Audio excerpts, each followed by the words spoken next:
और इतनी मुश्किल से ये शिव महापुराण की कथा मिलती है। कहीं आपके और हमारे भाग्य आज बैसाखी पूर्णिमा के आनंद में कुछ भगवान ने बहुत बड़ा पुण्य करा होगा जो एक पवित्र कथा आप और हमको मिल गई। सुनो, पार्वती जी स्वयं भगवान शंकर से प्रार्थना कर रहे हैं। माँ गौरी भगवान शंकर से निवेदन कर रहे हैं कि मान लो कोई कारणवश किसी व्यक्ति की माता प्राण छोड़ देती है। बहुत सावधानी से सुनना, गौरी शंकर शिव पुराण है, सावधानी से और दिल लगाकर सुनिए। मान लो अगर किसी बच्चे की माता प्राण छोड़कर चली जाती है, किसी का पिता प्राण छोड़कर चला जाता है, उसका कोई है ही नहीं, तब उस जगह पर उसका भरण पोषण करने वाला कौन हो, उसको संभालने वाला कौन संभालेगा? भगवान देवादिदेव महादेव माँ गौरा को इस प्रश्न का उत्तर देने से पहले मौन हो जाता है, चुप चुप स्तुप्त हो। और शिव जी एकदम मौन हो गए, शंकर भगवान एकदम स्तुप्त हो गए। मौन होकर मेरे देवादिदेव महादेव बैठ गए। कुछ क्षण के बाद भगवान शंकर ने माता पार्वती जी से कहा, पार्वती चलो मैं तुम्हें कैलाश पे से उतार कर आज काशी की यात्रा कराता हूं। पूरी भारत की भूमि पे शंकर जी के मंदिर में पार्वती जी मिलेंगे। पूरी भारत की भूमि पे अपने कुरूद के जितने मंदिर हों शंकर जी के, उनमें जाके दर्शन करना, पार्वती जी के साथ आना। धमतरी के जितने मंदिर हों, रायपुर के जितने मंदिर हों, भाटापारा के जितने मंदिर हों, कौकड़ी के जितने मंदिर हों, आसपास सुहेला आदि के जितने भी मंदिर हैं आप उनमें जाकर देखिएगा। शंकर जी के मंदिर में पार्वती जी, शिव जी माता पार्वती जी को काशी की यात्रा करा रहे हैं। और काशी की यात्रा कराते कराते पार्वती जी ने क्या देखा कि यहाँ पार्वती के रूप में पार्वती शंकर के साथ नहीं है। भारत की भूमि पर केवल एक स्थान ऐसा है जहां पर शंकर भगवान के साथ में पार्वती जी नहीं है, जहां पर शंकर भगवान के साथ अन्नपूर्णा माता विराजमान है, और वो काशी की पवित्र भूमि है। वहां पार्वती जी नहीं, वहां कौन बैठी है? जम के बोलो जरा, अन्नपूर्णा माता। वहां अन्नपूर्णा माता विराजमान, अन्नपूर्णा माता, पार्वती जी नहीं बैठी। मां माता पार्वती जी का स्थान नहीं, अन्नपूर्णा का स्थान। पार्वती पूरे विश्व के मंदिर चली जाए, पूरी पृथ्वी पर भ्रमण कर, जितने मंदिर मिलेंगे उसमें तू मेरे साथ में विराजमान। और केवल एक स्थान काशी, जहां पर लोग मुझे विश्वनाथ कहते हैं। कौन सा नाथ है? विश्व। जहां मुझे लोग विश्वनाथ कहते हैं, केवल दुनिया में केवल एक मंदिर ऐसा है विश्वनाथ का जहां पार्वती नहीं अन्नपूर्णा बैठी है। उसका कारण केवल इतना सा है, पार्वती जब किसी के माता पिता परिवार कुटुंब नाते रिश्ते सब छोड़ देते हैं, तब भगवान शंकर कहते हैं जन्म पृथ्वी पर मैंने मनुष्य को दिया है। एक बच्चा भी जन्म लिया है तो मेरी मर्जी से हुआ। एक स्त्री ने जन्म लिया, एक पुरुष ने जन्म लिया, एक जानवर ने जन्म लिया, एक पशु ने जन्म लिया, एक जीव ने जन्म लिया, एक पशु ने जन्म लिया, एक पक्षी ने जन्म लिया, वो मेरे बल पर लिया।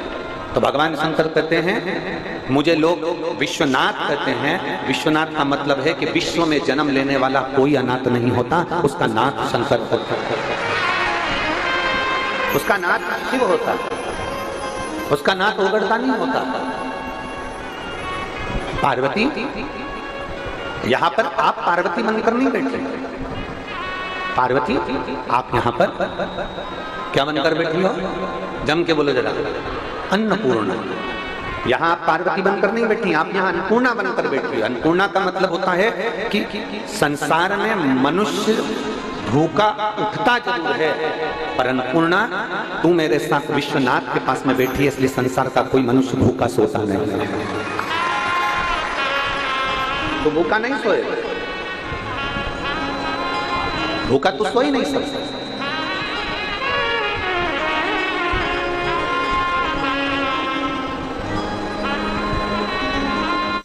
भूखा नहीं रह सकता, तो भूखा सो ही नहीं सकता। कभी मौका मिले ना, एक काशी में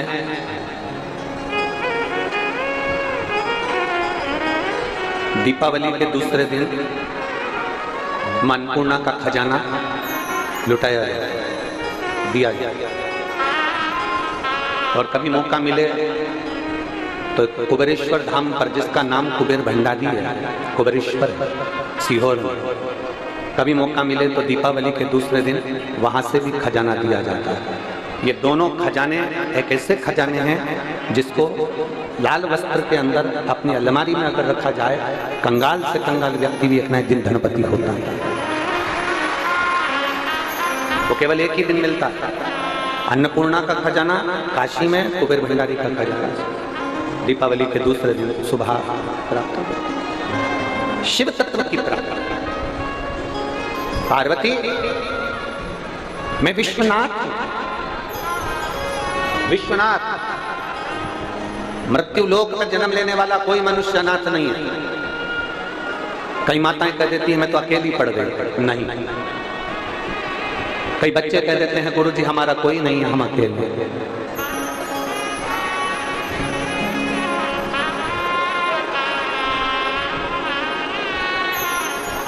कई जगह पर लिखा रहता है अनाथालय,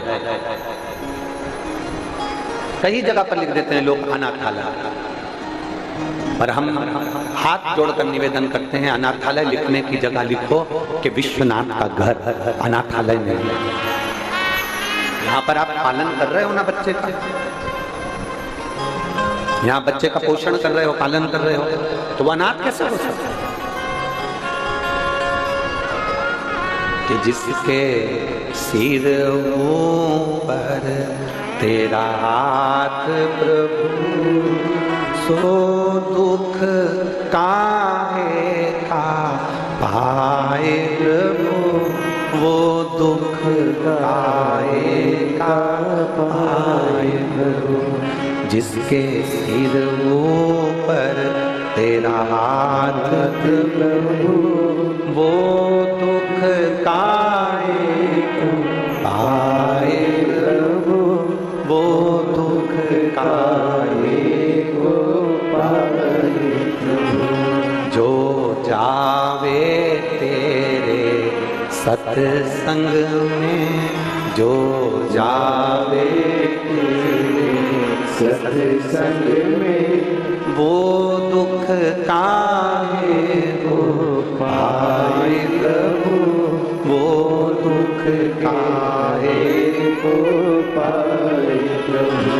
जिसके सिर ऊपर तेरा हाथ प्रभु, वो दुख काहे को पाए प्रभु, वो दुख काहे को पाए प्रभु। जो लेता तेरा नाम प्रभु, जो लेता तेरा नाम प्रभु, ओ दुख काहे को पाए प्रभु, वो दुख काहे को पाए प्रभु। जिसके सिर ऊपर तेरा हाथ प्रभु, वो दुख काहे को पाए प्रभु, वो दुख काहे को पाए। जिसके सिर पर तेरा हाथ, जिसके सिर ऊपर तू बैठा है, जिसके मस्तक पर तेरा हाथ रखा हुआ, वो दुख कैसे पा सकता है? ए मेरी जीजी हो, मेरे जीजाओ, मेरी बेटियों, मेरे बेटाओं, मेरी माताओं, मेरे भाई, मेरे बंधु जान, फ्रिज के अंदर मिठाई रख दो सड़ेगी क्या? फ्रिज के अंदर दूध रख दो सड़ेगा क्या? मलाई रख दो सड़ेगा? श्रीखंड रख दो सड़ेगा? सब्जी रखा सड़ेगा? नहीं। फ्रिज के अंदर रखा है तो नहीं सड़ेगा। फ्रिज के बाहर होगा तो इतनी तेज गर्मी पड़ रही है वो सड़ा देगा। उसी तरह ये शिव महापुराण का पंडाल नहीं है, ये फ्रिज है। इसके अंदर जो आकर बैठ जाता है वो संसार में सड़ता नहीं है। ये कथा का पंडाल नहीं, ये फ्रिज है। इस फ्रिज में जो आकर बैठ गया वो संसार में नहीं सड़ेगा। नहीं तो गर्मी बहुत पड़ रही है अहंकार की, गर्मी बहुत पड़ रही लोभ की, गर्मी बहुत पड़ रही वासना की, तृष्णा की, आसक्ति की, अहमता की, झूठ की, प्रपंच की। ये गर्मी पड़ रही है, ये गर्मी इस आत्मा को सड़ा देगी। इसलिए इस शरीर को, इस मन को शिव की कथा में जरूर ले शंकर के पंडाल में जाकर बैठो। और मेरा निवेदन है जो 7 दिन से इस पंडाल के अंदर रात रात भर पड़े हुए हैं, भगवान की भक्ति में डूबे हुए हैं, उनसे पूछना कि पंडाल में रहने का सुख क्या होता है, भगवान उनकी झोली खुशियों से भरता है कि नहीं भरता, वो पूछो।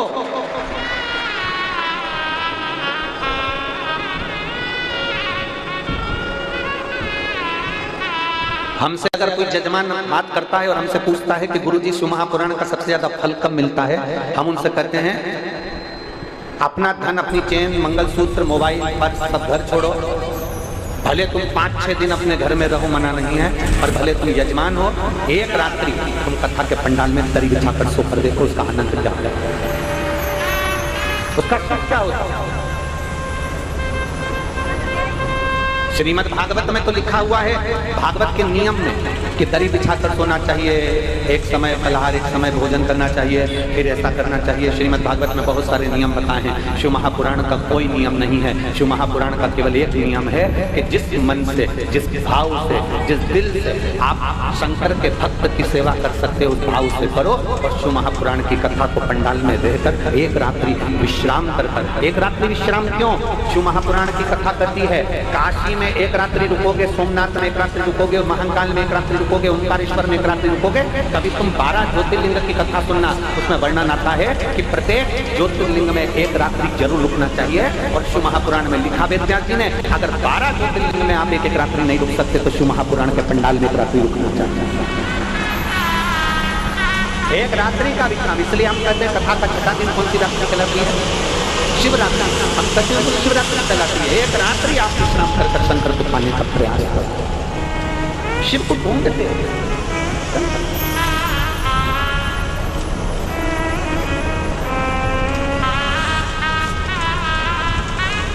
हमारे देवर ने महादेव को ढूंढने का प्रयास करा। पार्वती, बच्चे कह देते हैं हमारा कोई नहीं, माताएं कह देती हैं हमारा कोई नहीं, पुरुष कह देते हैं हमारा कोई नहीं, दुख की घड़ी आती है तब लोग कह देते हैं हमारा कोई नहीं। शिव महापुराण की कथा करती है, माता के गर्भ से जब जन्म लिया था ना, जुड़वा बच्चे भी होते हैं ना, तो उसमें भी 2-5 मिनट का गैप हो जाता है। माँ के गर्भ से जब जन्म लिया था तो अकेले पैदा हुए थे, मरोगे तो भी अकेले जाओगे। इसलिए संसार में ये मत सोचना कि कौन अपना कौन पराया। जन्म शंकर जी कहते हैं मैंने दिया है, मृत्यु मैंने दी है, घर मैंने दिया, परिवार मैंने दिया, नाते रिश्ते मैंने दिए हैं। तो चिंता मत कर, अंत समय में तेरे दुख की घड़ी में सब छोड़कर चले जाए। शंकर जी कहते हैं पर विश्वनाथ कभी छोड़कर नहीं जाए, विश्वनाथ कभी छोड़कर नहीं जाए, शिव कभी नहीं छोड़ेंगे, शंकर कभी तुम्हारा साथ नहीं छोड़ सकते। जो एक बार हाथ में जल पकड़कर महादेव को चढ़ा देता है, उस हाथ को महादेव पकड़ लेते हैं, फिर छोड़ते नहीं है। तुम भले मंदिर जाओ मत जाओ, तुम मंदिर जाना भी छोड़ दोगे ना तो विश्वनाथ तुम्हें नहीं छोड़ेंगे, वो नहीं छोड़ते। हींग की डब्बी देखी है? अरे बोलो तो जब हींग की डब्बी खाली हो जाए उसको धो दो, साफ कर दो, 25 बार 50 बार साबुन से धो, सरफ से धो, तुम्हारे पास में जो जो सामान हो सबसे धो लो। हींग की डब्बी को रगड़ रगड़ के धो लो, पूरा साफ कर दो, सर्फ से धो लो। 1 महीना, 2 महीना, 5 महीना, 10 महीने बाद फिर वो हींग की डब्बी को निकालना, उसकी हींग की डब्बी में हींग की खुशबू आती ही है। उसी तरह एक बार अगर मेरे महादेव को जल चढ़ा दिया तो ये हाथ महादेव तुम्हारे मरते दम तक नहीं छोड़ता है, वो खुशबू आती ही है। हींग की डब्बी को भले तुम 50 बार धोलो तो भी हींग की खुशबू आती है। जिसने महादेव को जल चढ़ा दिया वो महादेव का हो गया। फिर वो महादेव उसको भटकने नहीं देते, उसको त्राण नहीं देते। दुख आएगा हमारे कर्म के अनुसार, हम ये नहीं कहेंगे कि दुख नहीं आएगा। संसार में कोई ऐसा बाबा नहीं है, संसार में कोई ऐसा महाराज नहीं है, संसार में कोई ऐसा व्यक्ति नहीं है जो तुम्हारे दुख को कम कर दे, कोई नहीं है। संसार में दुख काटने वाला तो केवल एक है, वो देवाधिदेव महादेव है। सियोर वाले महाराज में कोई सामर्थ्यता नहीं कि वो आपके दुख को काट दे। संसार का कोई बाबा कोई महाराज तुम्हारे दुख को नहीं काट सकता, क्योंकि ललाट पर जो लिखा हुआ है पूर्व में जो तुम कर कर आए हो उस तक हो, तो ये मनुष्य देह में तुम्हें भोगना ही पड़ेगा। तुम्हारा कर्म तुम्हें भोगना है। गुरु की करनी गुरु बढ़ेगा, चेला की करनी चेला उड़ जाएगा हंस अकेला। अपना अपना कर्म सबको भोगना है। पेट तुम्हारा दुखता है तो पेट हमारा दुखता है, पाँव तुम्हारे दुखते हैं तो पाँव हमारे दुखते हैं। बस अंतर इतना है कि तुम दवाई खाओगे तुम्हारा पेट बंद होगा, हम दवाई खाएंगे हमारा पेट बंद होगा। उसी तरह हमारे पूर्व के किए हुए कर्म कोई दूसरा नहीं काट सकता। हम शंकर भगवान पे जल चढ़ा चढ़ाकर उनकी आराधना कर श्री शिवाय नमस्तुभ्यं कहकर कथा सुनकर अपने दुख को काट सकते हैं, अपने कर्म को काट सकते हैं। अपने दुख अपने को काटना है, कोई दूसरा नहीं काटेगा। अपने कर्म का भोग अपने को भोगना है, कोई दूसरा नहीं भोगेगा। सब अपने कर्म का भोग भोगेंगे। कबीरा बाबा तो कहते हैं कि गुरु की करनी गुरु भरेगा, चेला की करनी चेला पर उड़ जाएगा हंस अकेला। सबको अपना कर्म भोगना है। इसलिए आपका दुख अलग है। संसार में हर व्यक्ति तुम्हारी अड़ोसन पड़ोसन लड़ोसन जितनी बैठी है ना, सबसे पूछो, सबका दुख अलग है। किसी का पेट दुखे, किसी का पाँव दुखे, किसी का हाथ दुखे, किसी को ये परेशानी, किसी को बहू, किसी की सास, किसी का बेटा, किसी की बेटी, किसी का आसमान, किसी की धरती, किसी की पृथ्वी, किसी का आकाश, सबका दुख है। संसार में ऐसा कोई मनुष्य पैदा ही नहीं हुआ जिसको सुख नहीं। बस केवल तुलसी या संसार में भांत भांत के सब हैं, सबको दुख है, सबको कष्ट है। परंतु याद रखना, दुख सबको है। वो दुख तुम्हारी पड़ोसन भी नहीं काट सकती, वो दुख तुम्हारी सास भी नहीं काट सकती, वो दुख तुम्हारी बहू भी नहीं काट सकती। अपना दुख अपने को काटना है। और वो दुख कटेगा कैसे? शंकर भगवान के नाम स्मरण से, शिव जी को एक लोटा जल चढ़ाने से, शंकर की भक्ति करने से, शिव महापुराण की कथा सुनने से अपना दुख कटता है। लोग कहते हैं ना कथा में जाने से क्या फायदा होता है, हम कहते हैं तुम चलकर तो जाओ। द्रौपदी पैदल चलकर एक संत के दरवाजे पर पहुंची। संत ने संकल्प लिया था 108 अश्वमेध यज्ञ का फल दोगे तो मैं तुम्हारे यहाँ भोजन करूंगा। द्रौपदी ने जाकर कहा बाबा हमारे यहाँ भोजन करूंगा। संत ने कहा द्रौपदी तेरे पतियों ने तो एक बार भी 108 अश्वमेध यज्ञ नहीं करे, केवल एक यज्ञ करा तेरे पति ने, और तू कह रही है कि 108 अश्वमेध यज्ञ के लिए। द्रौपदी कहती है बाबा जितने कदम चलकर मैं मंदिर तक जाती हूँ, जितने कदम चलकर मैं शिवालय तक जाती हूँ, जितने कदम चलकर मैं सत्संग तक जाती हूँ, जितने कदम चलकर शिव महापुराण तक जाती हूँ, जितने कदम चलकर संत के दरवाजे तक जाते हैं, उतने अश्वमेध यज्ञ हम अपने जीवन के कर लेते हैं। इसलिए आप मेरे यहाँ भोजन करिए। कभी विचार करिए, आप इतनी संख्या में आते हो, लाखों की संख्या में आते हो, और लाखों की संख्या में आते हो। ये आपके पत्रों का जो ढेर लगा पड़ा हुआ है, हम निकालेंगे इन पत्रों का, आपको दर्शन कराएंगे। इतने पत्र प्रत्येक कथा में आते हैं। प्रत्येक कथा में ऐसी कोई कथा नहीं जिसमें पत्र नहीं आते। इन पत्रों को आप देखिए,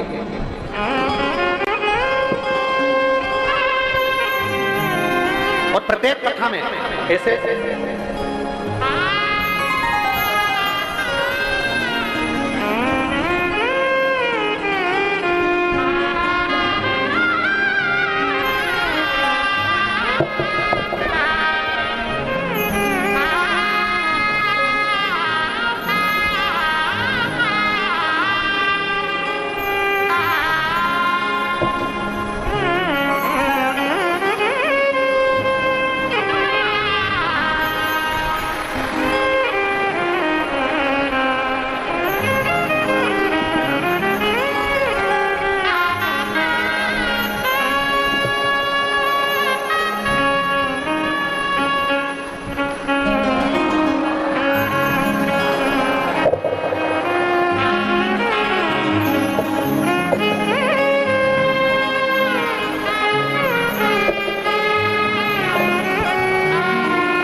प्रत्येक कथा के पत्र हैं जिनके कार्य होते हैं और लोग दिल से लिखकर भेजते हैं कि मेरे बाबा ने मेरी झोली।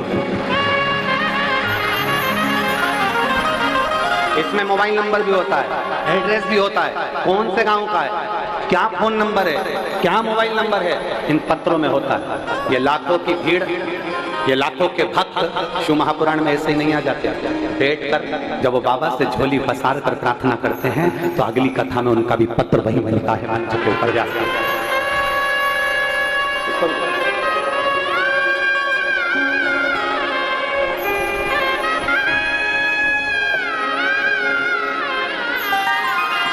वो ओघड़दानी है, त्रिकालदर्शी है, कैलाशी है, वो शंभु है। उसको पहचानना, उसको जानना बहुत कठिन है। मेरी कुरुद की जीजियों, श्रीधर परिवार, श्रीमती कमला देवी, श्री रतन जी शर्मा, श्री प्रकाश जी शर्मा और श्रीधर परिवार इस कथा को करवाया है। इनका तो भाग्य प्रबल है जो ये कथा ये करवाएं, पर उससे ज्यादा भाग्य आप सबका प्रबल है जो आप शिव महापुराण की कथा में। और खाली ना जाता कोई दर से तुम्हारे, खाली ना जाता कोई दर से तुम्हारे, मेरी हरी हो नदी अपने हृदय लगा लो गिरा जा रहा हो, उठा लो भोले अपने अब तो ना टालो, गिरी जा रही हो, उठा लो। कोई अनाथ मेरा विष्णु वायलेंस नहीं, कोई अनाथ नहीं, कोई। आप क्यों कहते हो कि मेरा कोई नहीं? आप छाती ठोक कर कहो मेरा बाप मेरा शंकर बैठा है, मेरा पिता मेरा शिव बैठा। और जब मेरा पिता मेरा शंकर बैठा है तो मुझे क्या भय खाना? क्यों भ्रमित हो, क्यों भटकना, क्यों भटकूं? दुख कटेगा पर उसमें दुख काटने में सियोर वाला महाराज तुम्हारा दुख काटने नहीं आया। संसार का कोई महाराज तुम्हारा दुख काट नहीं सकता। अपना दुख अपने को काटना है, अपना भोजन अपने को करना है, अपना पानी अपने को पीना है, अपनी दवाई अपने को खाना है, तो अपना दुख अपने को काटना है। और वो दुख केवल भगवान के नाम के सिवाय, कलियुग केवल नाम और सुमर सुमर नर उतर ही। नाम के आधार पर दुख कट सकता। आप जो भजन कर रहे हो, आप जो शिव महापुराण की कथा सुन रहे हो, आप जो कीर्तन कर रहे हो, आप जो मंत्र जाप कर रहे हो, लाखों की संख्या में बैठकर एक साथ श्री शिवाय नमस्तुभ्यम जब हम बोलते हैं, लाखों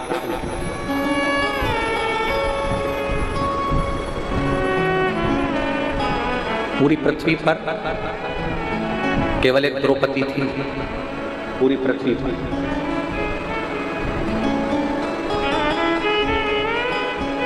एक बार सत्यभामा जी ने रुक्मणी जी से कह दिया था, सत्यभामा जी ने रुक्मणी जी से कहा, रुक्मणी जी ये बताओ आखिर द्रौपदी का और कृष्ण का संबंध क्या है? ऐसा क्या संबंध कि द्रौपदी को दुख आता और कृष्ण दौड़कर चले जाते, द्रौपदी को तकलीफ आती और कृष्ण दौड़कर चले जाते? ये द्रौपदी और कृष्ण का संबंध क्या है? उस समय पर भगवान कृष्ण प्रकट होकर उन्होंने सत्यभामा जी से कहा, द्रौपदी मेरी बहन है, मेरे हाथ में चोट लगी थी तब उसने मुझे राखी बांधा था, वो मेरी बहन है, वो मेरी बहन है।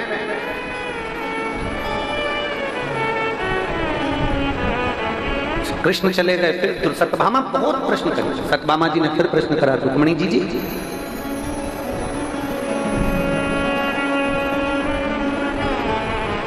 ये द्रौपदी को थोड़ी सी भी अक्ल नहीं है क्या?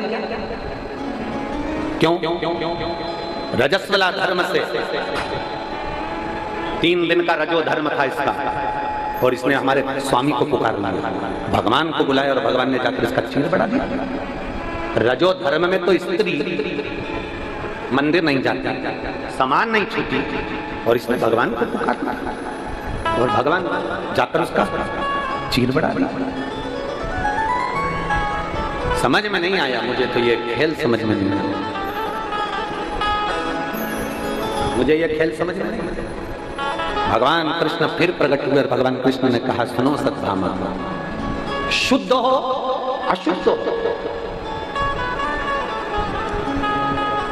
किसी भी अवस्था में, स्वस्थ हो अस्वस्थ, घर में सो रहे हो कि पलंग पर सो रहे हो कि हॉस्पिटल में सो रहे हो, किस अवस्था में हो, परमात्मा भगवान कृष्ण कहते हैं, मैं ये नहीं देखता कि आप शुद्ध हो कि अशुद्ध हो, मैं तो ये देखता हूं कि आपने मुझे दिल से पुकारा है, और पुकारा है तो मुझे जाना है। चलो, यहाँ इतनी मेरी जीजियां बैठी हैं और इतने मेरे जीजा और मेरे बेटा बेटी, मेरी माताएं भाई बैठी हैं, और जितने आस्था चैनल पर कथा सुन रहे हैं वो भी सुन रहे हैं, मैं उनसे भी पूछूं और आपसे भी पूछूं, आपके बच्चे ने, आप स्नान करके आए, आप नहा के आए, और बच्चे ने गंदगी कर दी, खूब रो रहा, गोदी में लोगी कि नहीं लोगी? अरे बोलो तो जल्दी, उसकी गंदगी साफ करोगी कि नहीं करोगी? कोई दूसरा आएगा साफ करने के लिए? बच्चा कितना भी रोते रहे, कोई साफ करने के लिए नहीं आएगा। छोटा सा बच्चा, तुम नहा के आई और छोटे से बच्चे ने अपनी गंदगी कर दी, उसने उसके कपड़े को बिगाड़ दिया, माई उसने कपड़ा उसको साफ करा और उसको कपड़ा दूसरा बदल दिया। कोई दूसरा नहीं, या तो माँ साफ करेगी या बाप साफ करेगा, पिता उसको संभाल लेगा, वो कहेगा तू जा, तू अभी स्नान करके आई ना, जब पूजन कर ले और फिर कर ले, नहीं मैं साफ कर लूंगी। छोटा सा बच्चा माँ की गोद में गंदगी कर दे, छोटा सा बच्चा माँ की गोद में सुसु कर दे, छोटा सा बच्चा माँ की गोद में उल्टी कर दे, वोमिटिंग कर दे, छोटा सा बच्चा माँ की गोद में कुछ भी करे, तो भी माँ को वो हक है कि वो मंदिर में जाकर दिया लगा सकती है और भगवान की पूजन कर सकती है।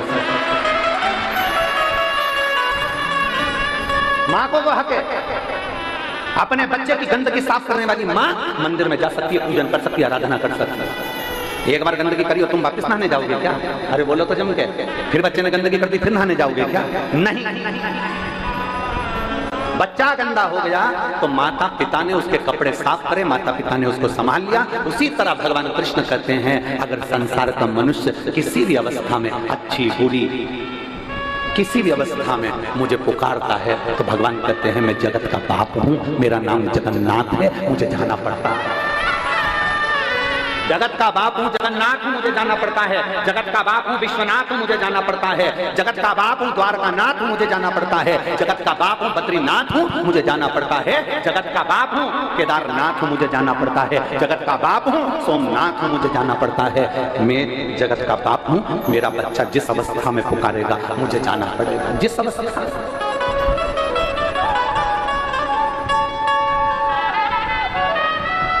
आप जिस अवस्था में पुकारोगे वो आएगा। सत्यभामा जी ने रुक्मिणी से फिर तीसरा प्रश्न किया, आखिर द्रौपदी ने ऐसा किया? और एक बार मुझे द्रौपदी से मिलना। सत्यभामा जी जैसे ही बोली तो भगवान कृष्ण जा रहे थे। कृष्ण जाते जाते सत्यभामा जी ने पूछा, स्वामी कहाँ जा रहे हो? भगवान बोले द्रौपदी के घर। अब तो सत्यभामा जी रुक्मिणी जी से बोली, कुछ करो ना, मुझे द्रौपदी को देखना। रुक्मिणी जी ने कहा, स्वामी आप अगर द्रौपदी दीदी के घर जा रहे हो तो हमको भी ले चलो। भगवान ने कहा चल। रुक्मिणी सत्यभामा को ले गए। द्रौपदी बाल सुखा रही थी, पाटी पाड़ रही थी, कंगा कर रही थी, रोटी बना रही थी। इतने में द्वारकाधीश ने कह दिया, द्रौपदी तुम्हारी दो भाभी आई हैं, तुम ननद हो, तुम्हारे बाल तुम्हारी भाभी बना देगी। इतने में रुक्मिणी जी आगे बढ़ी बाल बनाने के लिए। सत्यभामा जी ने कोनी मारकर पीछे करा, तुम रुको, आज अच्छे से इसका बाल बना, आज मैं अच्छे से बाल बनाता। सत्यभामा जी आगे बढ़ी, बाल बनाते बनाते सत्यभामा जी ने एक बाल को चमके खींच लिया। खींचते से जैसे बाल खींचा उसमें से आवाज आई, हे कृष्ण। कौन सी आवाज आई? हे कृष्ण। सत्यभामा जी को लगा द्रौपदी के केश में से आवाज। फिर खींचा, फिर आवाज आई है कृष्ण, फिर खींचा, फिर आवाज आई है कृष्ण। सत्यभामा जी रुक्मणी जी से बोली, समझ में नहीं आ रहा। सत्यभामा जी बोली रुक्मणी जी से, समझ में नहीं आ रहा, मैं बाल खींचती हूँ और उसमें से हे कृष्ण आवाज आती है। तब भगवान कृष्ण प्रकट होकर बोले, सुनो सत्यभामा, पूरी पृथ्वी पर कोई संत, कोई साधु, कोई महात्मा, कोई जोगी, कोई सन्यासी, कोई तपस्वी इस संसार में जन्म नहीं लिया जिसने एक दिन में 3.5 करोड़ बार मेरा नाम लिया हो। केवल एक द्रौपदी है जो 3.5 करोड़ बार मेरा नाम लिया।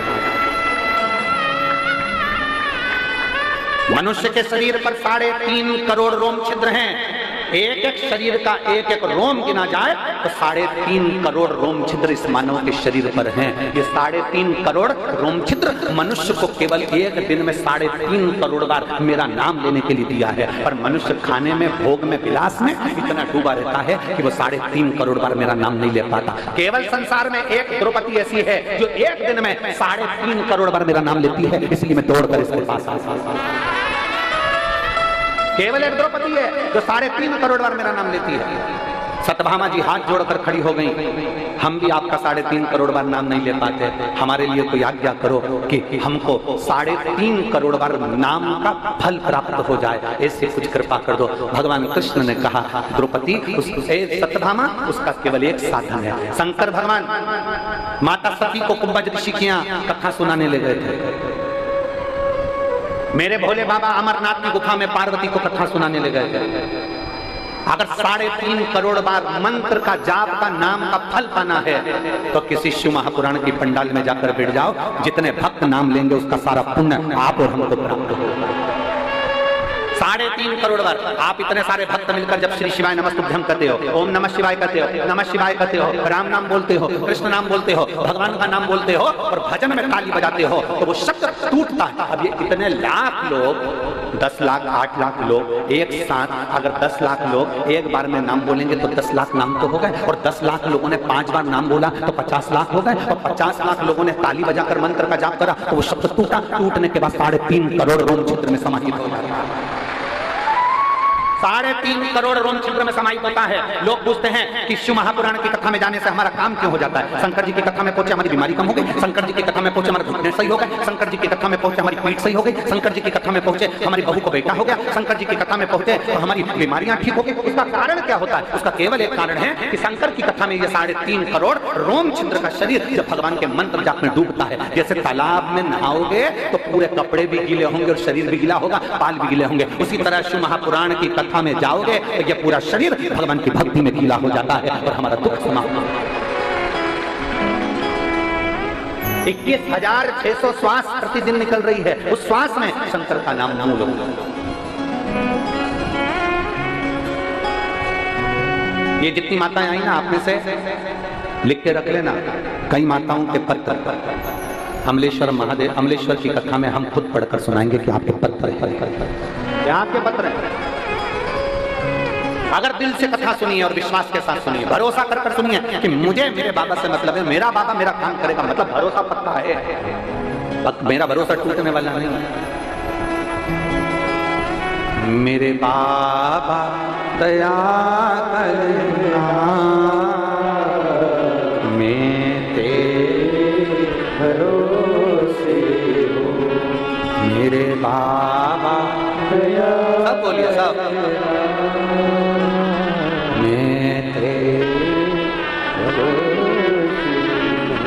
ना घर के भरोसे हो, ना परिवार के भरोसे हो, मेरे बाबा दया करना, मैं तेरे भरोसे हूँ। भोले बाबा दया करना,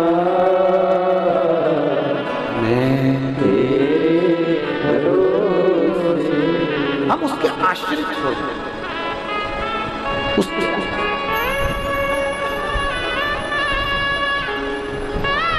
जब हम उसके आश्रित होंगे तो वो हमें संभालेगा। हम आश्रित हुए ही नहीं तो संभालेगा कैसे?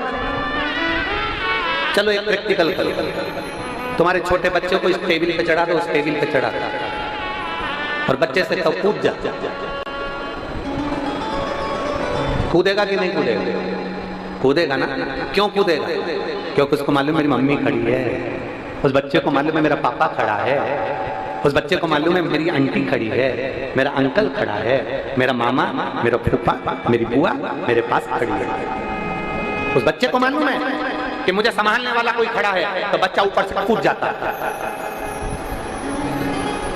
बच्चे को ऊपर फेंको, नीचे आता है तो रोता है कि खुश होता है? खुश हो। ऊपर जाता है, नीचे आता है, खुश होता है। उसको मालूम है मेरी मम्मी संभालने वाली बैठी है, मेरा पापा संभालने वाला बैठा है, मेरा भाई संभालने वाला बैठा है, मेरा गुरु मुझे संभालने वाला बैठा है। उसको लगा उसी तरह, बस वही तरह, उसी वही तरीका समर्पण कर,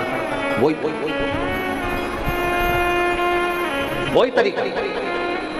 संभालने वाला मेरा विश्वनाथ बैठा है, संभालने वाला मेरा शंभू बैठा है, संभालने वाला मेरा शंकर बैठा है, संभालने वाला मेरा त्रिकालदर्शी कैलाशी बैठा है। जैसे बच्चा ऊपर से नीचे कूदता है, मेरा माँ बैठी, मेरा पिता बैठा है, उसी तरह हमें अपने पूर्ण समर्पण के साथ, पूर्ण विश्वास के साथ, पूर्ण भरोसे के साथ, पूरी आशंका से हमें ये सोच लेना चाहिए कि जिसके सिर ऊपर तेरा हाथ प्रभु, सो दुख आएगा, होवे प्रभु सो दुख आएगा। आप भी बोलो जरा एक बार, सब बोलिए। जिसके सिर तेरा हाथ सो दुख आएगा, होवे प्रभु हो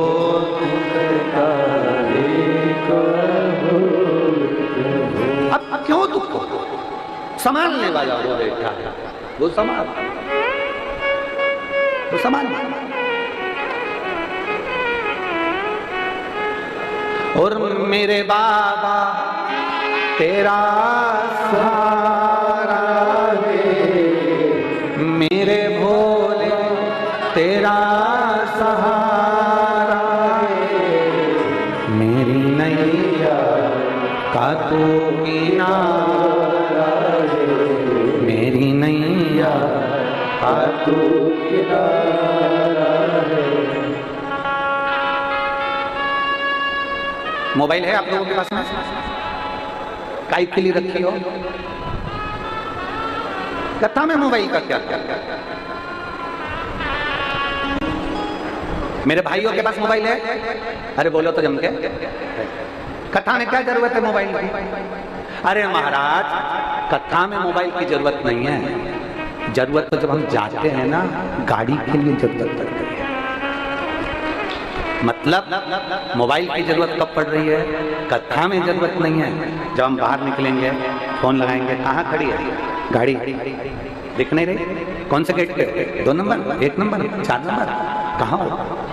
जब हमें तकलीफ आती है तब मोबाइल की याद आती है, तब तो हम याद कर रहे हैं। मोबाइल अपने पास क्यों रखा? कि दुख की घड़ी में तुरंत फोन लगा दूंगी, गाड़ी आ जाए। दुख की घड़ी में तुरंत फोन लगाऊंगा, कोई आ जाए, मोबाइल। ये जितनी माता यहाँ बैठी है, भाई लोग बैठे हैं, ये अपने झोले में एक जोड़ कपड़ा लेकर आए। कपड़ा लाने की जरूरत क्या? अरे गुरुजी, जब एक जोड़ कपड़ा तो लेकर चलना पड़ता है, अगर खराब हो जाए तो दूसरा पहनना।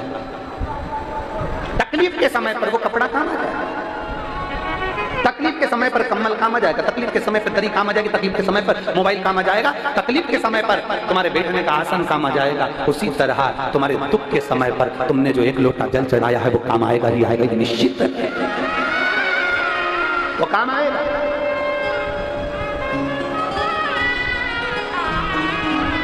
एसी का रिमोट अपने हाथ में रखो तो एसी बंद कर सकते हो, टीवी का रिमोट अपने हाथ में रखो तो टीवी बंद कर सकते हो, गाड़ी का रिमोट अपने हाथ में रखो तो गाड़ी बंद कर सकते हो। उसी तरह 1 लोटा जल अपने हाथ में रखो तो अपने दुख का अंत कर सकते हो। अपने दुख का अंत करना है तो 1 लोटा जल अपने हाथ में रखना पड़ेगा, अपने साथ में रखना पड़ेगा। एक लोटा जल जब भी घर से निकलो तो शंकर को चढ़ाकर निकलो, कहीं जा रहे शिव को समर्पित कर। शिव जी माता पार्वती जी को काशी का भ्रमण करा रहे हैं। संसार में कोई अनाथ नहीं, सबकी रक्षा करने वाला विश्व नाथ बैठा है। तो फिर क्या चिंता, फिर क्या टेंशन?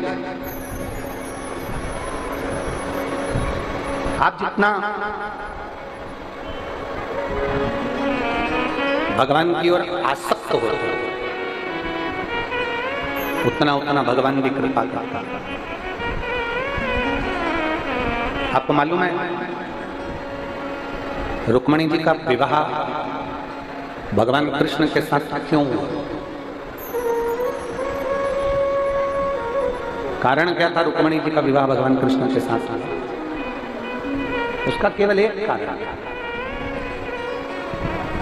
रुक्मणी जी ने अपने पिता राजा भीष्म के पास बैठकर जो भी आता था उससे सत्संग श्रवण किया, भगवान कृष्ण के बारे में सुना, भगवान कृष्ण के बारे में श्रवण किया, भगवान कृष्ण के बारे में चर्चा की। और भगवान कृष्ण के बारे में दिन रात चर्चा करते रहे, सुनते रहे, तो रुक्मणी जी के हृदय में यह भाव पैदा हो गया कि मुझे कृष्ण को अपना बनाना है और मुझे कृष्ण का हो जाना।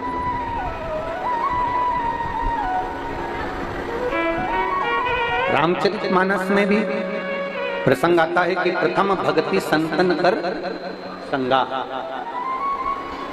सत्संग करिए। जब हम प्रथम भक्ति का और स्मरण करेंगे तो उसमें हम जब सत्संग करेंगे, सुनेंगे, भगवान की कथा को धारण करेंगे, श्रवण करेंगे, बोलेंगे, भगवान की कथा सुनते जाएंगे, तो भगवान शंकर की कृपा एक दिन होगी और हमारे दुख काटने के लिए हमारा महादेव हमारे करीब में जरूर। और केवल दुख काटने के लिए नहीं, अविरल भक्ति अगर कोई दे सकता है तो वो देवादिदेव महादेव ही दे सकते हैं। तुलसीदास जी लिखते हैं जिन्होंने शंकर जी की आराधना नहीं करी उनको राम कभी नहीं मिल सकता। श्रीमद् भागवत में वर्णन आता है कि जिन्होंने कृष्ण की आराधना, भगवान शंकर की आराधना नहीं करी उनको कृष्ण मिल नहीं सकता। जिसने शिव की आराधना नहीं करी उसको नारायण मिल नहीं सकता। ये शिव महापुराण की कथा कहती है कि शंकर की हम जितनी जितनी आराधना करते जाते हैं उतना राम और कृष्ण की अविरल भक्ति हमको प्राप्त होती चली जाती। राम और कृष्ण हमको हमारे करीब में मिलते चले करीब। हाँ, बात रही संसार की, तो शिव महापुराण की कहती है ये संसार सागर में तो आप दुनिया के लिए कितना भी कर लो फिर भी कोई यश गाने वाला नहीं होगा, कोई आपका यश नहीं गाएगा। कौन गाएगा? आप मरे, आपकी नेम प्लेट गायब, बेटों की लग गई, बेटों के बारे में पोते की लग गई, पड़पोते की लग गई। पर यदि हमने भरोसा किया, एक पत्र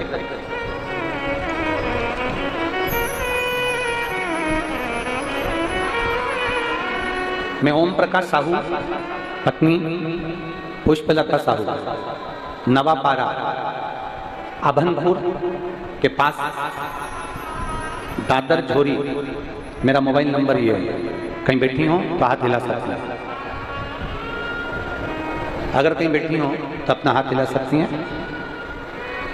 मैं ओम प्रकाश साहू, पत्नी पुष्पलता साहू, नवापारा अभानपुर के पास दादर झोरी से हूँ, मेरा मोबाइल नंबर ये है, कहीं बैठी हो तो हाथ हिला सकती हैं। हमारी शादी को 9 वर्ष बीत गए थे, संतान का कोई सुख नहीं था। तब आपकी कथा पहली बार श्रवण करी और कथा को श्रवण करने के बाद में हमने शंकर जी के मंदिर में जाना प्रारंभ करा। थोड़ा रिटर्न बढ़ा और प्लेन करो रिटर्न को थोड़ा। शिव जी के मंदिर में जाना प्रारंभ करा और शंकर जी के मंदिर में जाते सफेद आंकड़े की जड़ का हमने प्रयोग करा। आंकड़े की जड़ को बांधे हुए में 6 महीना बीत गए, पर संतान का सुख नहीं। कुछ समय के बाद हमने फिर से सफेद आंकड़े की जड़ को बांधा दोबारा से, मंदिर जाना चालू किया, फिर भी हमारा गर्व नहीं ठहरा। तब हमने मंदिर में जाकर मंदिर की सफाई करना प्रारंभ कर दिया, और मंदिर की सफाई करते, शंकर भगवान के मंदिर में झाड़ू पोछा करते। तब भाटापारा में, राजनंद गांव के आगे भाटापारा में आपकी कथा का स्मरण हुआ। फिर हम दोनों ने वहां पर कथा का स्मरण किया, और पशुपति नाथ का व्रत हमने उसी समय पर चालू कर दिया। सीहोर के लिए रुद्राक्ष लेने पहुंचे, वहां से रुद्राक्ष लाए, उसका जल पिया। हम सीहोर होकर आए, उसके 3 महीने के बाद में हमारा गर्भ ठहर गया, और बाबा की कृपा से जो 9 साल तक संतान नहीं था, 11/4/2023 को बाबा ने बच्चे को हमारी गोदी में दिया। हम बाबा को धन्यवाद देते हैं। मेरा गर्भ ठहरा और संतान की प्राप्ति, जिसके फोटो मैं इस पत्र में लगा रही हूं। अगर कहीं बैठी हो तो हाथ हिला सकती हैं। पत्र में फोटो लगाए गए हैं जो आप एलईडी पर और आस्था चैनल पर देख। शिव तत्व की प्राप्ति इसी को करता, शंकर ओघड़ी की प्राप्ति इसी को करता। एक पत्र और देखो,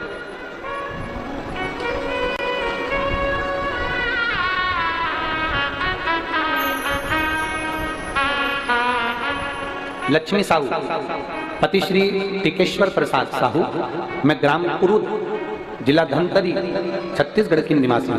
कहीं बैठी हो तो हाथ हिला सकते हैं, हाथ हिला दो एक बार। श्री शिवाय नमस्ते। बच्चा आया है क्या साथ में? बच्चे लाए? आ जाइए, ले आओ।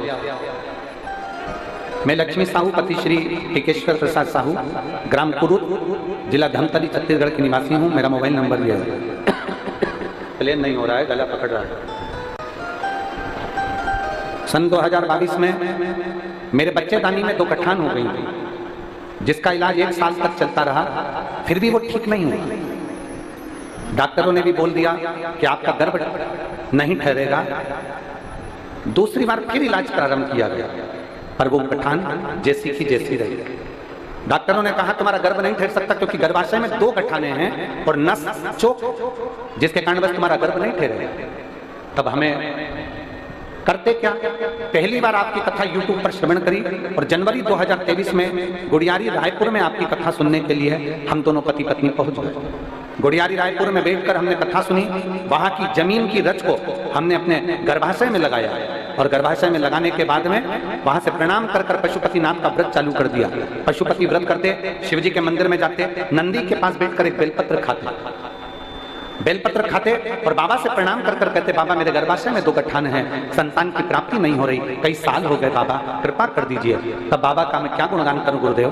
2 महीने के बाद हमने जांच कराई तो गर्भाशय की दोनों गठानें गल चुकी थी और हमारा गर्भ ठहर चुका था। और बाबा की कृपा से 2/1/2024 को बाबा ने ऐसी कृपा कर दी कि हमारे घर में बच्चे ने जन्म लिया है। मैं बाबा को धन्यवाद देने के लिए आई हूँ, बाबा को प्रणाम करने के लिए आई हूँ। ये शिव तत्व है, ये ओघड़ी है, ये शंभू है, ये त्रिकालदर्शी शंकर। और खाली ना जाता कोई दर से तुम्हारे, खाली ना जाता कोई दर से तुम्हारे, मैं भी खड़ी हूँ नंदे बाहें पसारे, अपने हृदय से लगा लो गिरा जा रहा हूँ, उठा लो भोले अपने दर से अब तो लगा लो, गिरी जा रही हो, उठा लो। शिव कथा कर रही है, भगवान शंकर ओघड़दानी का संवाद। एक समर्पण मूल, एक विश्वास मूल, एक दृढ़ता मूल।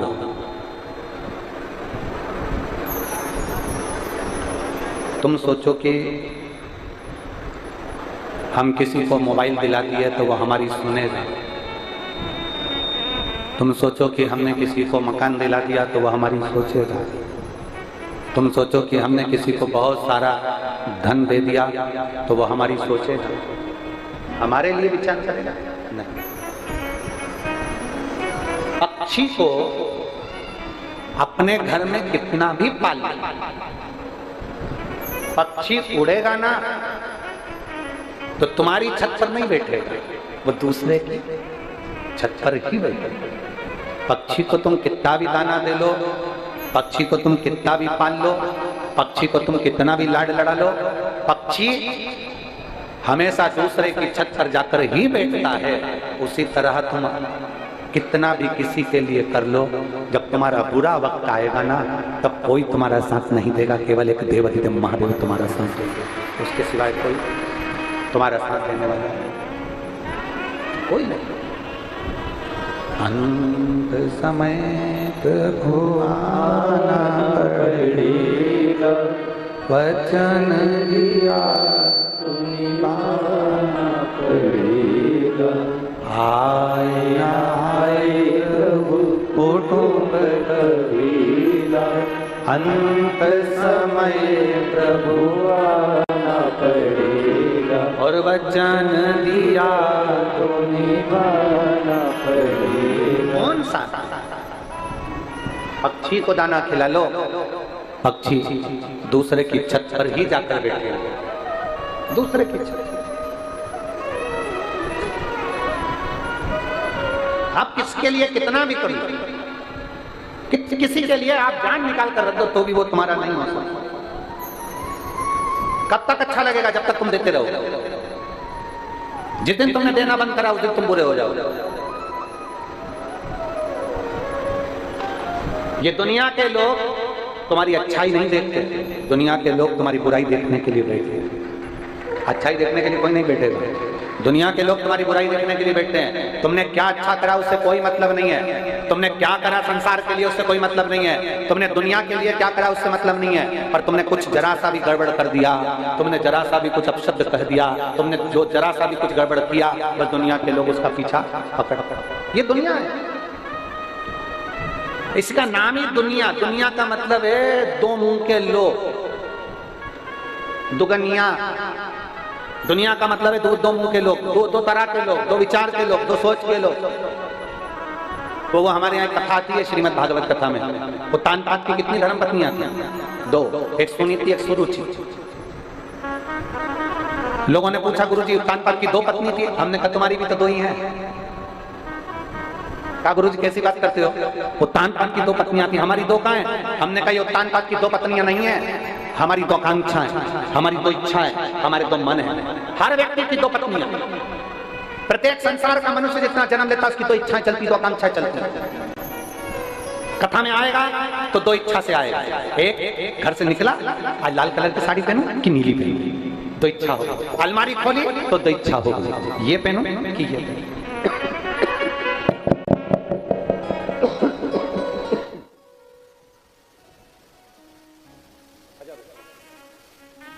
दो इच्छाएं प्रकट होती हैं। गला पकड़ रहा है बाबा माइक।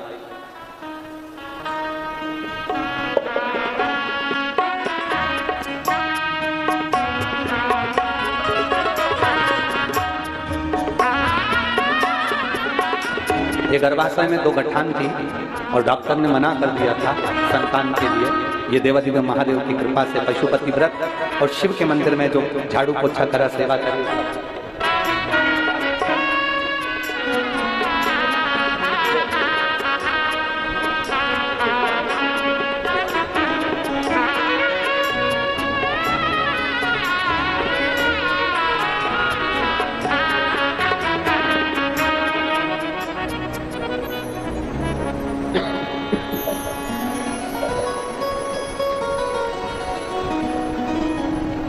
अब देव किसी को भी, दुनिया है,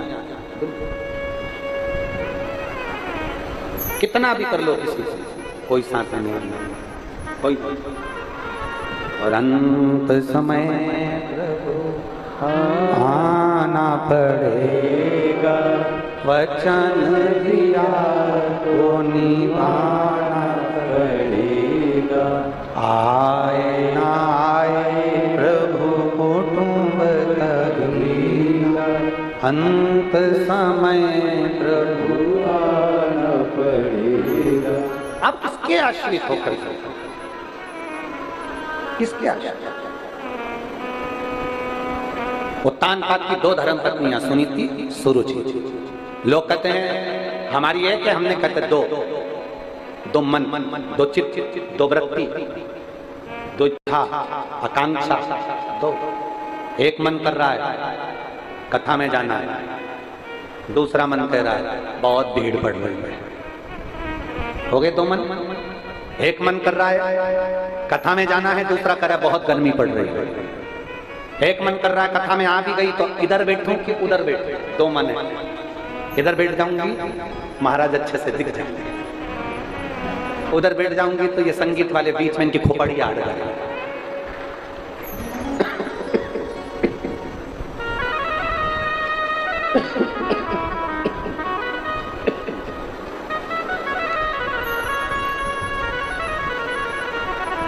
दो मन। फिर अब भोजन करने बैठे, फिर 2 मन। भोजन करते समय भी 2 मन। रोटी का टुकड़ा तोड़ा, दाल भी रखी थी, गिलकी की सब्जी भी रखी थी, लौकी की सब्जी भी रखी थी। टुकड़ा तोड़ते से मन कर रहा पहले इससे खाऊं, इससे। 2 मन। कपड़ा पहनते समय 2 मन है, भोजन करते समय 2 मन है, कहीं जाते समय 2 मन है, किसी से बात करते समय 2 मन है,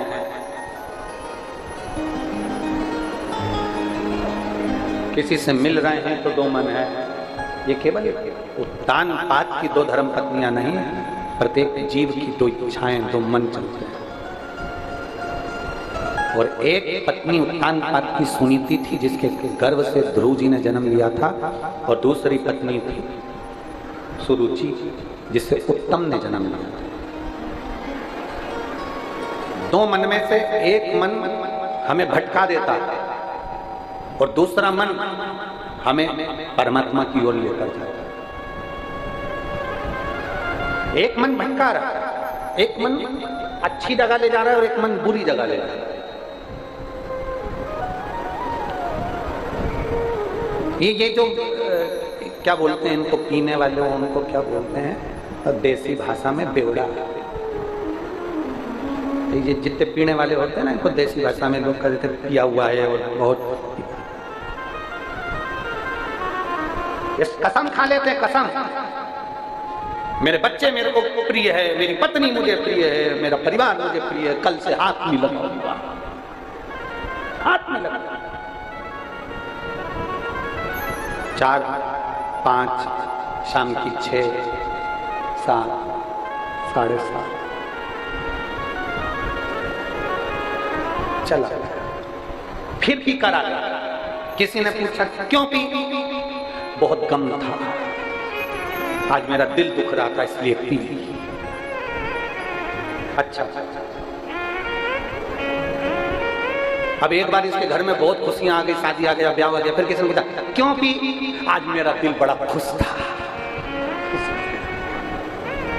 शिव महापुराण की कथा कहती है बहुत खुशी अगर घर में है ना तो मदिरा मत पियो, बहुत खुशी में शिव नाम और राम नाम पियो। बहुत दुख है ना, बहुत दुखी हो गए ना, बहुत तकलीफ में हो गए ना, मदिरा मत पियो, मैं खाने मत जाओ, मदिरा की दुकान पर मत जाओ। बहुत दुखी होना तो शंकर के दरवाजे पर चले जाओ, शिव के द्वार पर जाओ। हम आपसे पूछेंगे, एक उत्तर दोगी मेरी जीजियों? जब व्यक्ति बहुत दुखी होता है, बहुत कर्जे में डूब जाता है, बहुत तकलीफ में आ जाता है, बहुत तकलीफ में आ जाता है, तो घर में जितना सोना होता है, चेन, पाटली, चूड़ी, चांदी का सामान, घर का जो व्यक्ति होता है वो सारा सोने चांदी का सामान किसके यहाँ लेकर जाता है? जम के बोलो, सुनार। सुनार ने पूछा भैया ये भाभी के कड़े क्यों ले आए? दुख की घड़ी चल रही है, बहुत टेंशन चल रहा है। सुनार कहेगा भैया ये भाभी का हार क्यों ले आया? दुख की घड़ी चल रही है, तकलीफ चल रही है, इसलिए सुनार के यहाँ पर सोना लेकर चले। जब कर्जा हो जाता है दुख आता है, तकलीफ बढ़ जाती है, तो घर का सोना सुनार के पास लेकर जाते हो। उसी तरह जब दुख आ जाए, तकलीफ आ जाए, कष्ट आ जाए, बीमारी आ जाए, याद रखना जैसे दुख की घड़ी में घर का सोना सुनार के यहाँ ले जाते हो, सुनार के यहाँ सोना मत ले जाओ, दुख की घड़ी में तुम महादेव के पास चले जाओ। दुख की घड़ी में तुम महादेव के पास जाओ। एक बार सुनार भी तुमसे कहता है, सोना चांदी वाला भी कहता है, भाभी का कड़ा क्यों ले आया, भाभी का हार क्यों ले आया, बड़ी मुश्किल से बनवाया था रे, ले जा, वापिस ले जा।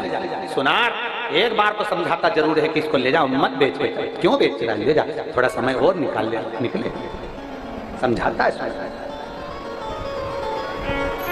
दुख की घड़ी आए तुम मेरे महादेव के चरणों में जाओ, मेरे शिव के शरण।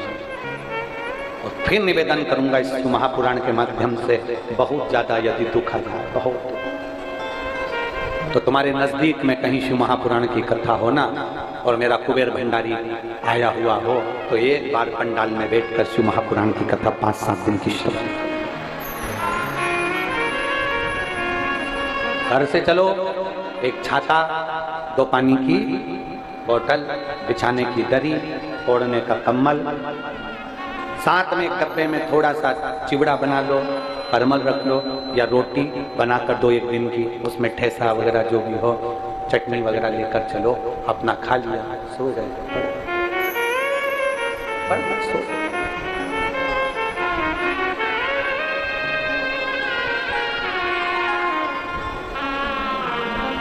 इस पंडाल में एक माता ऐसी बैठी है,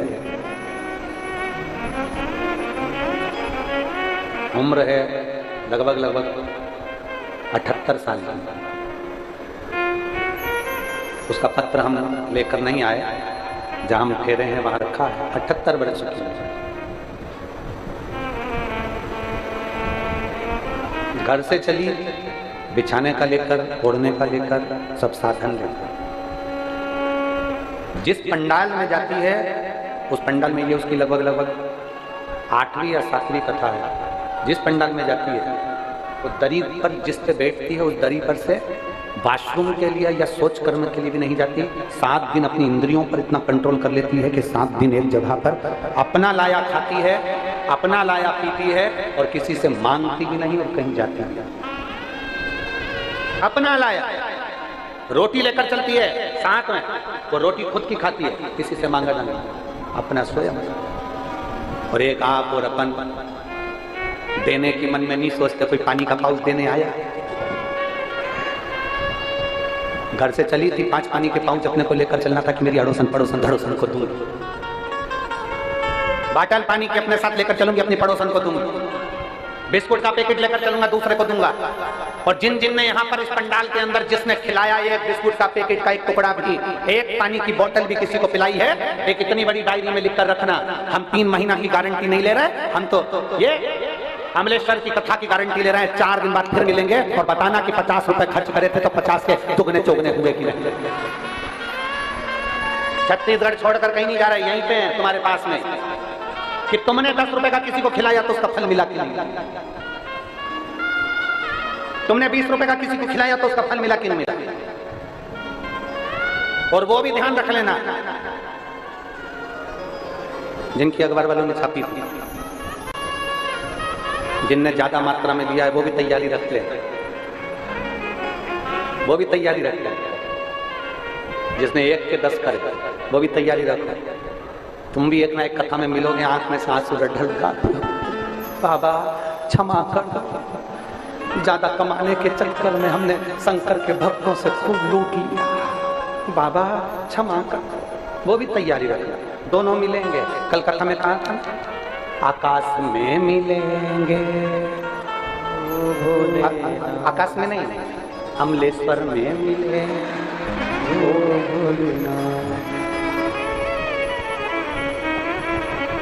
नहीं मिलेंगे। और फिर देखेंगे तेरा क्या होगा रे कालिया।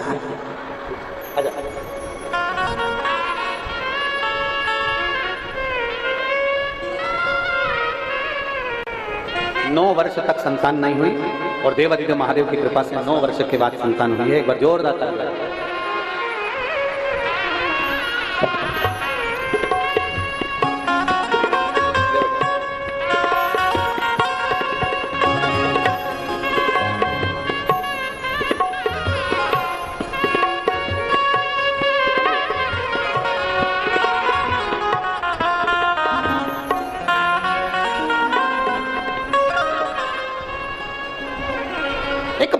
साथ चलो। ये भगवान शंकर के नाम की जो यात्रा है ना, ये यात्रा साधारण नहीं है। ये यात्रा श्रेष्ठ, आप इसको सहज मत समझना, साधारण मत समझना। शंकर की कथा को लोग बहुत हंसी खेल में ले लेते हैं, बिल्कुल सरल है, एकदम सरल।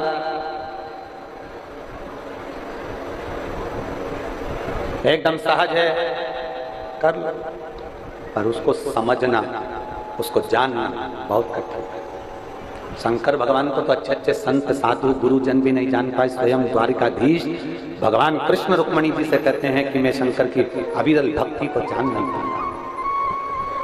राम स्वयं कहते हैं माता जानकी से कि जानकी अवध से चले थे और लंका तक के बीच में रोज प्रतिदिन मैं शिवलिंग का निर्माण करूंगा, पार्थिव शिवलिंग का निर्माण करूंगा।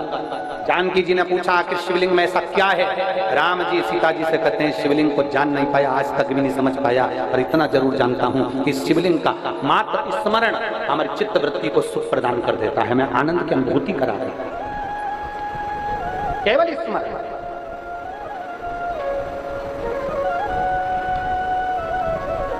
और इसीलिए हमने बार पहले भी आप लोगों से कहा, फिर कहते हैं कि शिव नाम होठों पे अरे चढ़ गया रे, तो समझो ये जीवन सवर गया।